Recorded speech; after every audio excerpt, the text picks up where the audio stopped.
వారంలో కనీసం 2-3 సార్లైనా మనం తీసుకునే డైట్లో 1 కప్పు వరకు ఫ్రెష్ స్ప్రౌట్స్ సలాడ్ ఇంక్లూడ్ చేసుకున్నామంటే బాడీకి కావాల్సిన అన్ని రకాల పోషకాలు అందిస్తాయండోయ్. మరి ప్రిపేర్ చేసుకుందామా?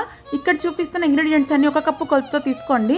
1 కప్పు పల్లీలు, 1 కప్పు కాబూలి శనగలు, 1 కప్పు నల్ల శనగలు, 1 కప్పు అలసందలు తీసుకోవాలి. ఇక్కడ నేను బఠానీలు తీసుకున్నాను, మీరు పెసలు కూడా వేసుకోవచ్చండి. వీటన్నిటిని ఒకసారి బాగా కడిగేసుకొని మునిగేదాకా నీళ్లు పోసుకొని కనీసం 6 నుంచి 8 గంటల వరకు ఖచ్చితంగా నానబెట్టుకోవాలండి. ఇవి నానాక మూట కట్టేసి ఒక 2-3 రోజులు ఉంచేస్తే స్ప్రౌట్స్ అనేవి ఈజీగా మొలకెత్తేస్తాయి. స్ప్రౌట్స్ హెల్దీయే, కాకపోతే ఇవి తినడానికి చాలా మంది గ్యాస్ పడుతుందని ఇబ్బంది పడుతూ ఉంటారు. తీసుకునే ముందు 1-2 సార్లు కడిగేసుకొని తీసుకుంటే గ్యాస్ పట్టదండి. బౌల్లోకి వేసేసి సన్నగా కట్ చేసిన ఉల్లిపాయలు, టమాటాలు, క్యారెట్, కొత్తిమీర, లైట్ గా ఉప్పు, కారం వేసుకొని మీకు కావాలంటే చాట్ మసాలా వేసుకొని నిమ్మకాయ పిండేసుకొని బాగా కలిపేసుకోవాలి. స్ప్రౌట్స్ లో ప్రోటీన్, ఫైబరు అలాగే యాంటీ ఆక్సిడెంట్స్ పుష్కలంగా ఉంటాయి. వీటితో పాటు విటమిన్ ఏ, సి, ఈ, కే కూడా ఉంటాయండి.